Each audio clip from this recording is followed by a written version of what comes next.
Știm amândoi de ce ești astăzi aici. Fie ai trecut recent printr-o despărțire și nu știi ce să faci cu toate emoțiile alea foarte intense care au apărut între timp, fie ești într-o relație în care te simți blocat sau blocată și habar n-ai cum să faci, cum să ajungi să iei decizia de a te despărți de persoana asta lângă care nu te mai simți bine sau fericită. Poate despărțirea pare pentru tine o soluție, doar că este un pas atât de dificil și greu de făcut și nu știi exact de unde să începi și cum o să te simți după, cum o să te descurci după cu toate acele emoții.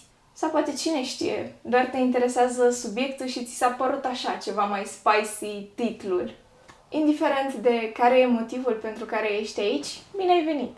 Eu sunt Andreea, sunt psiholog clinician autonom și psihoterapeut integrativ în formare, cu o experiență de lucru de la corporații, spitale, lucrat pe linii anti-suicid și antidepresie, până la propriul cabinet individual de psihologie. Iar acum urmărești un vlog despre ce înseamnă să fii bine cu tine, cu propria ta persoană, în propria ta viață și în relațiile pe care le ai cu alți oameni. Pentru că, bineînțeles, relațiile sunt mult mai complicate și mai complexe decât par din exterior. Și primul capitol cu care o să începem acest clip se numește Mecanismul de supraviețuire, luptă sau fugi. Am ales intenționat titlul Cum supraviețuiești unei despărțiri, acel supraviețuiești, tocmai pentru că pentru unele persoane acest eveniment se poate simți ca o catastrofă, ca un eveniment extrem de stresant și declanșator emoțional, care ne activează mecanismul nostru biologic de supraviețuire, fight or flight, sau în română, luptă sau fugi. Dar ce este mai exact acest mecanism de supraviețuire?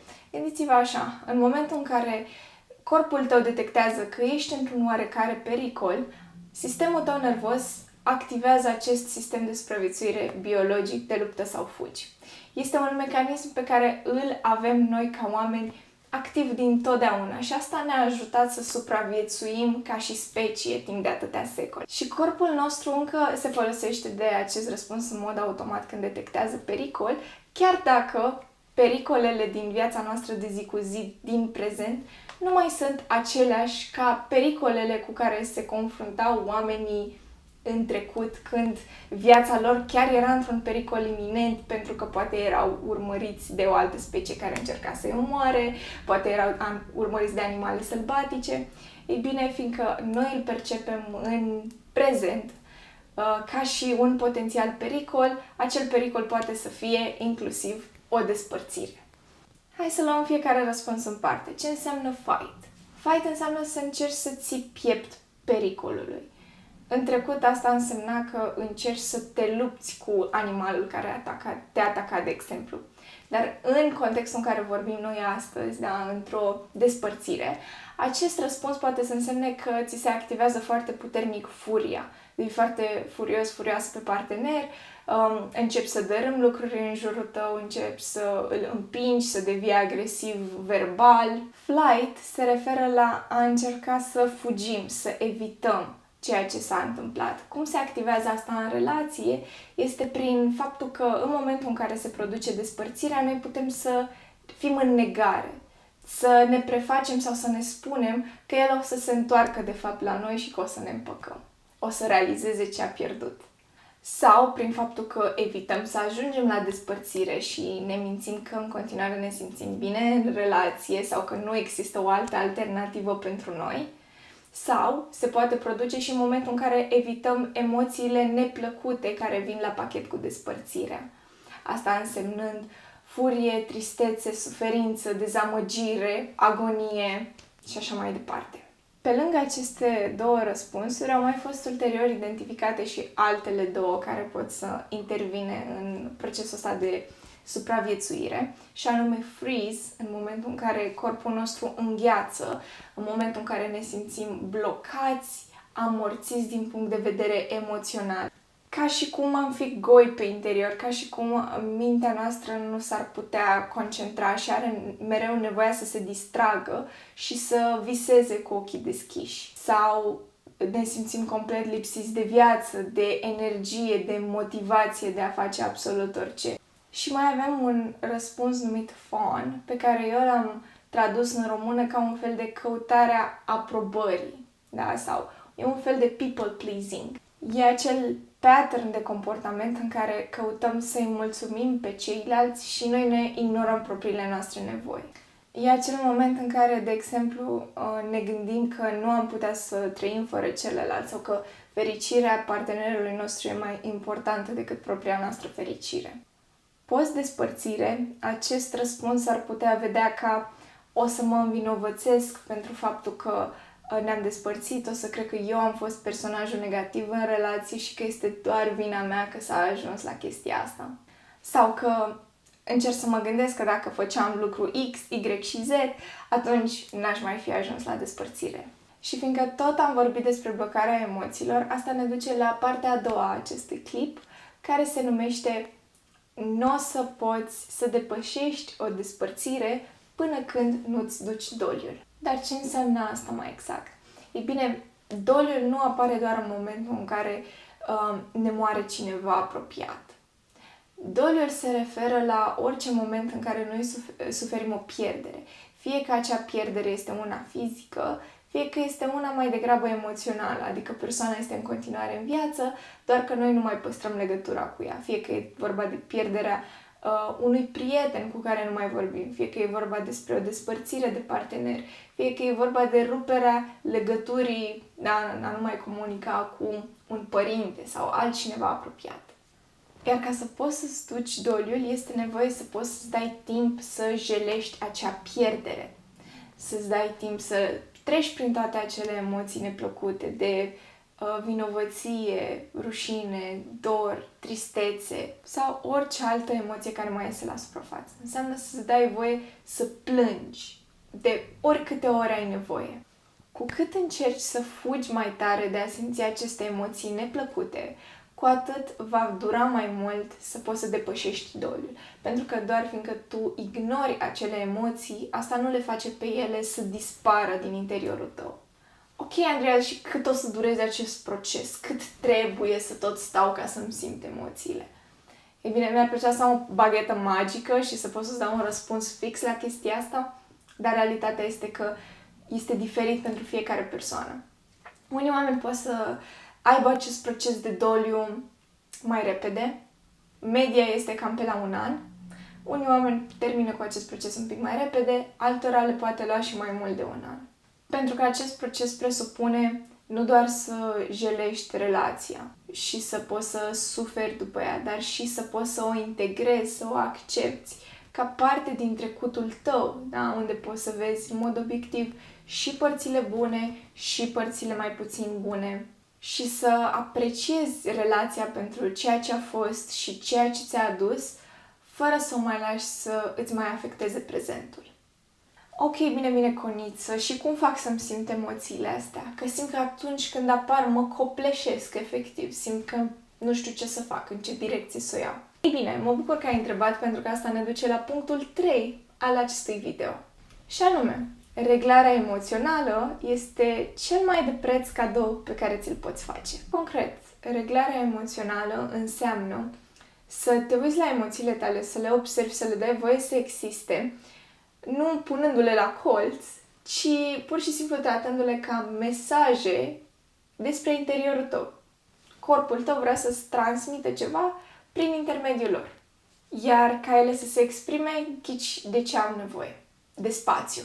Nu să fugi de ele sau să încerci să te distragi făcând cu totul altceva. Și știu că e foarte scary să simți emoțiile, dar am, uite, ceva important să spun. Ceva ce e super important să înțelegi.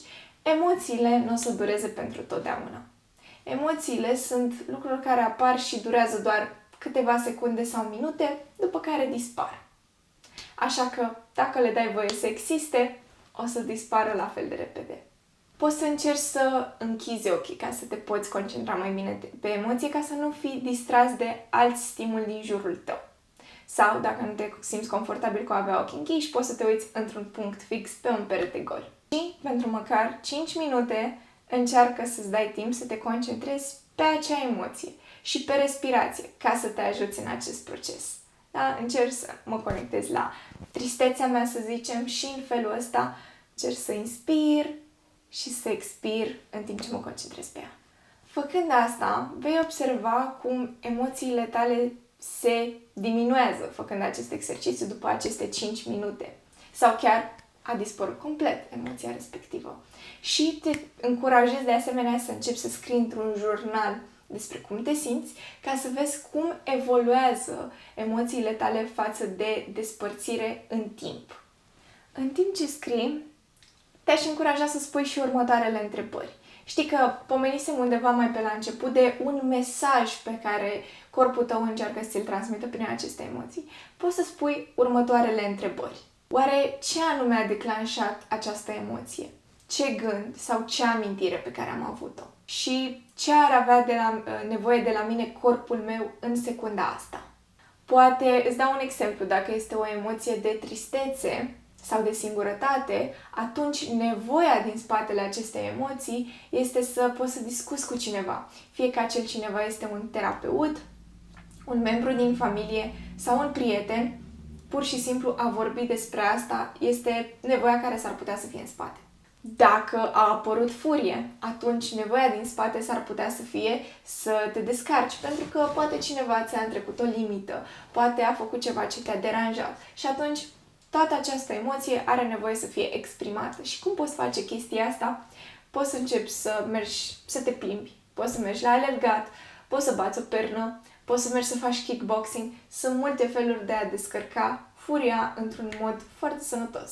Și dacă tot am vorbit despre emoții, acum aș vrea să dăm microfonul către gânduri, da? Fiindcă nu vreau să le neglijăm nici pe ele. Și asta ne duce la următoarea secțiune din acest clip, și anume, gândurile și amintirile tale s-ar putea să te mintă câteodată. Da, ai auzit bine. S-ar putea ca după o despărțire gândurile tale să te mintă că tu ai fost vinovatul, că e numai vina ta că s-a produs acea despărțire, că ai avut o relație absolut minunată la care tu ai dat cu piciorul. Sau să-ți vină în minte numai amintiri plăcute și asta să te facă să crezi, să uiți de fapt de amintirile neplăcute din relație care te-au făcut în primul rând să consideri despărțirea sau să pleci de acolo. Sau, din contră, în extrema cealaltă, să te gândești că partenerul tău sau partenera ta e cel mai mare criminal, cel mai nașpa iubit pe care ai făcut tu să-l ai. Și că merită să-i se întâmple tot ce e mai rău. Adevărul e însă că în relații întotdeauna nu ne gândim la un singur vinovat. În majoritatea cazurilor, vina este împărțită și greșeli se produc de ambele părți. Dar asta nici măcar nu e relevant.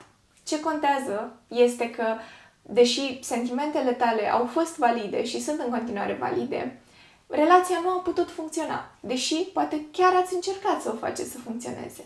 Da, creierul poate să idealizeze lucrurile, să se gândească că dacă făceați X sau Y, lucrurile ar fi funcționat. Dar realitatea este că asta nu s-a întâmplat. Iar toate aceste scenarii nu vor schimba ce s-a întâmplat de fapt, nu vor schimba realitatea, dar îți vor aduce și mai multă frustrare. De asta este nevoie să accepti prezentul, să accepti lucrurile pentru cum sunt ele în clipa de față și să încerci să trăiești cât mai mult în prezent. Și știu că asta este foarte dificil, dar într-un final asta este lucru care o să-ți aducă acceptare și vindecare.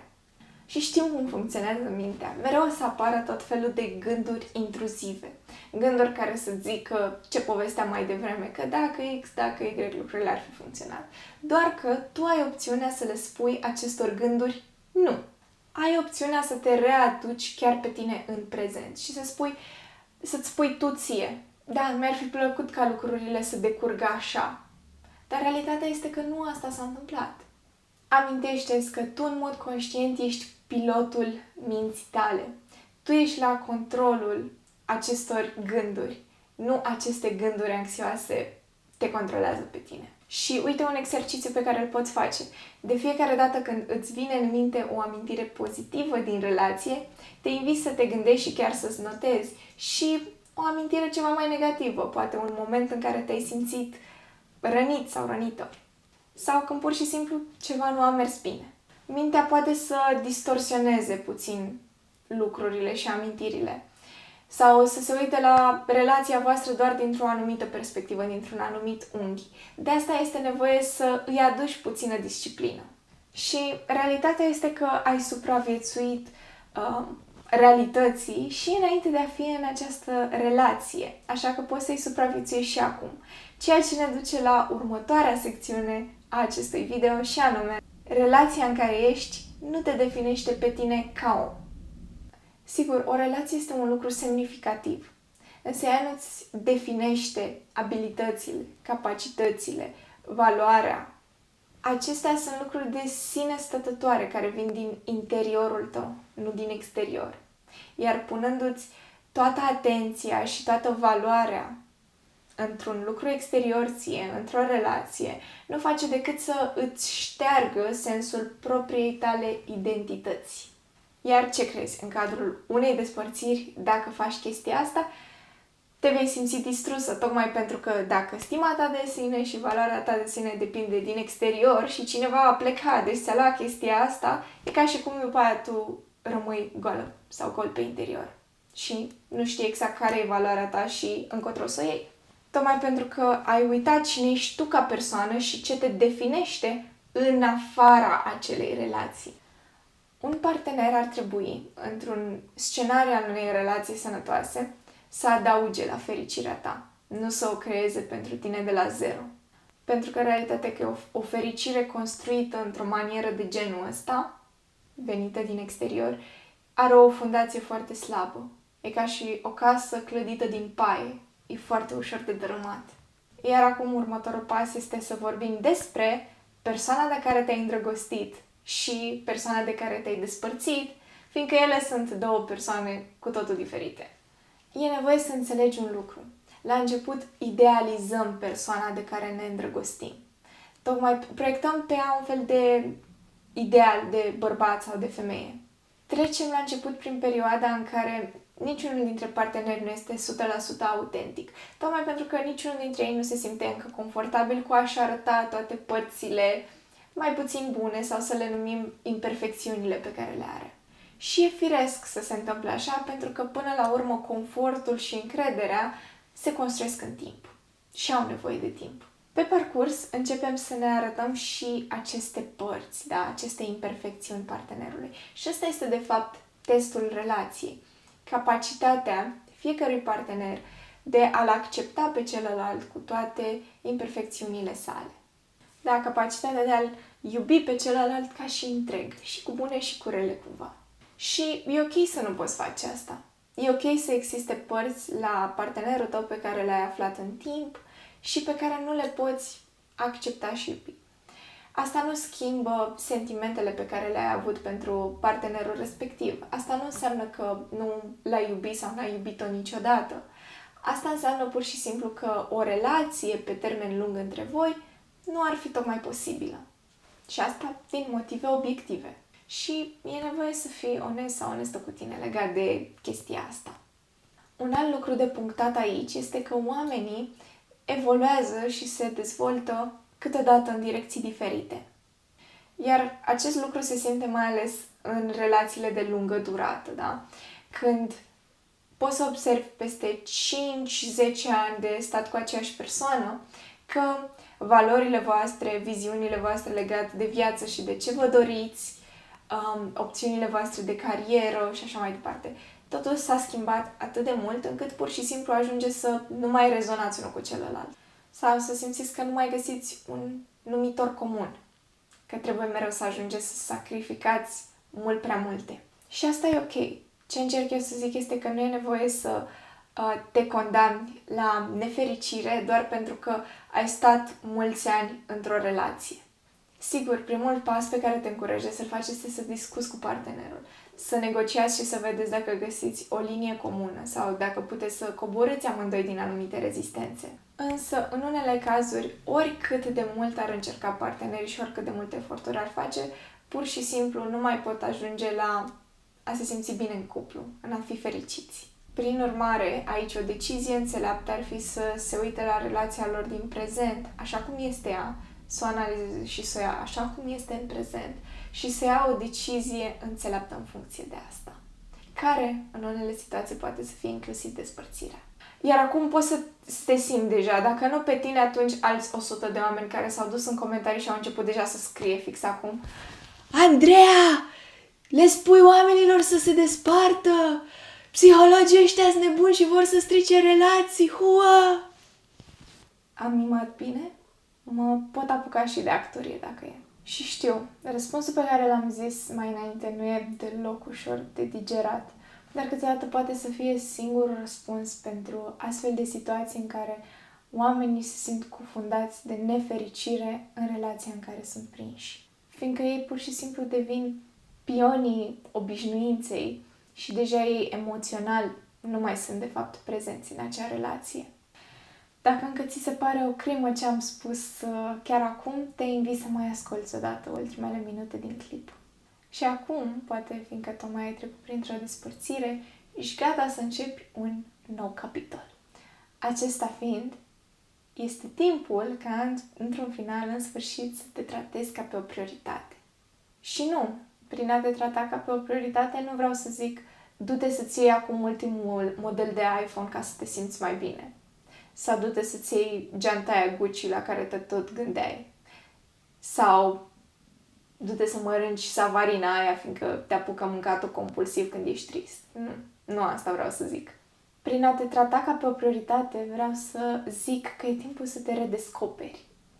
Mulți oameni se bagă în alte relații imediat după ce ies dintr-o relație, tocmai pentru că le este frică de singurătate. Însă, într-o nouă relație, e inevitabil cumva să nu repeți pattern-uri din trecut care inevitabil o să ducă tot la despărțire sau la nefericire. E important să fii curios sau curios față de tine, să te cunoști. Iar aici intervine utilitatea unui proces de psihoterapie, unde ești și susținut în momentul în care te simți trist și singur și ești și încurajat să începi să te autodescoperi. Acolo vei avea șansa să lucrezi atât cu părțile rănite din tine, cât și cu părțile care te fac unic și minunat ca și om. E important să începi să-ți descoperi sau redescoperi pasiunile, ceea ce te face să zâmbești sau să te bucuri de viață. Poți să încerci ceva nou ce n-ai mai încercat până acum, să-ți faci prieteni noi, să te pui în contexte noi sau să faci lucruri pe care nu le puteai face cât erai în acea relație. Poți face din singurătate o oportunitate, nu un blestem. Ce zici de asta? Cât timp te ignori pe tine și nevoile tale, o să fii ignorat și de alți oameni, inclusiv de partenerul sau partenera ta. Așa că începe să te tratezi cu iubire și cu respect ca să primești același lucru și din partea altor oameni. Nu uita! Știu că nu e deloc ușor să faci aceste lucruri și să poți să treci printr-o despărțire, dar poți să treci din nou și din nou prin informațiile din acest clip și prin exercițiile pe care ți le-am dat. Să nu le încerci doar o dată, ci să le faci ca parte din rutina ta de zi cu zi. Eu am fost Andreea Iancu și tocmai ai urmărit Psiholove. Aștept să-mi scrii în comentarii care a fost părerea ta despre clip și care sunt fricile tale legate de o despărțire. Până atunci însă, nu uita să te iubești.